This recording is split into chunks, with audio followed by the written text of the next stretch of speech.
Hello everyone, ఈరోజు మనము పెసరట్ దోశ అల్లం చట్నీ ఎలా చేసుకోవాలో చూసేద్దామండి. ముందుగా ఇక్కడ ఒక బౌల్ తీసుకొని అందులో 1 గ్లాస్ బియ్యం, 2 గ్లాసుల పెసలు తీసుకోవాలండి, గ్రీన్ గ్రామ్స్. ఇది నేను క్రిస్పీనెస్ కోసం ఈ క్వాంటిటీలో తీసుకున్నానండి. మనము దోశ అనేది కొంచెం స్మూత్గా రావాలి అంటే 2 గ్లాసుల పెసలకి 1/2 గ్లాస్ బియ్యం సరిపోతుందండి.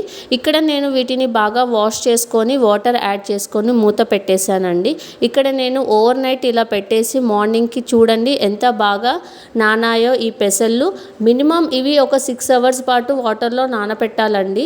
ఇలా నానిన తర్వాత నేను మెత్తగా గ్రైండ్ చేసుకున్నాను. ఇందులో మీకు కావాలి అనుకుంటే కొంచెం అల్లం, ఒక మిర్చి కూడా యాడ్ చేసుకోవచ్చు. బట్ మా బాబు తినడు కాబట్టి నేను ఇక్కడ ఎలాంటిది యాడ్ చేయలేదు. ఇలా చేసుకున్న తర్వాత ఒక బౌల్లో తీసుకొని అందులో సరిపడా ఉప్పు, కొద్దిగా వంట సోడా యాడ్ చేసుకోవాలి. ఇలా వీటిని యాడ్ చేసుకొని ఇందులో సరిపడా కొద్దిగా వాటర్ని యాడ్ చేసుకొని మనము దోశ బ్యాటర్ ఎలా ప్రిపేర్ చేసుకుంటామో అలా ప్రిపేర్ చేసుకొని మూత పెట్టేసుకొని పక్కన పెట్టుకుందామండి. ఇప్పుడు మనము అల్లం చట్నీ ఎలా చేసుకోవాలో చూసేద్దామండి. ఇందులో కావాల్సిన పదార్థాలు: ధనియాలు కొన్ని, పెసరపప్పు, శనగపప్పు, అల్లము, టమోటా, బెల్లం, జీలకర్ర, ఎల్లిపాయలు, చింతపండు, ఉప్పు, 2 పచ్చిమిరపకాయలండి. మన కారం సరిపడా పచ్చిమిర్చి తీసుకోవాలి. వీటన్నిటిని మనము ఆయిల్లో కొద్దిసేపు మగ్గనిచ్చుకోవాలి. ఇక్కడ నేను ఒక కడాయి తీసుకొని అందులో సరిపడా ఆయిల్ వేసుకొని వీటన్నిటిని మనము యాడ్ చేసుకోవాలి.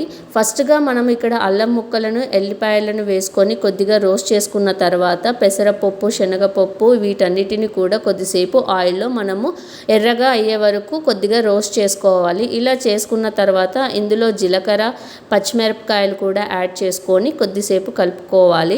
ఇలా వీటన్నిటిని మనము తీసుకొని కొద్దిసేపు కలుపుకున్న తర్వాత ఇక్కడ చింతపండు కూడా యాడ్ చేశానండి. దీంతో పాటు మనము కట్ చేసి పెట్టుకున్న ఒక టమోటా ముక్కలను కూడా తీసుకొని ఈ టమోటా ముక్కలు మగ్గే వరకు మనం కొద్దిసేపు కలుపుకొని ఇందులో కొద్దిగా వాటర్ యాడ్ చేసుకోవాలండి. ఎందుకంటే ఈ టమోటా ముక్కలు అనేవి కొద్దిగా మెత్తగా అయ్యే వరకు వాటర్ యాడ్ చేసుకొని ఇందులో బెల్లం కూడా యాడ్ చేసి కొద్దిగా సాల్ట్ తీసుకొని ఇవి బాగా మగ్గనిచ్చుకోవాలి. ఇలా మగ్గిన తర్వాత మనము కొద్దిసేపు చల్లారనిచ్చుకొని గ్రైండ్ చేసుకోవాలండి.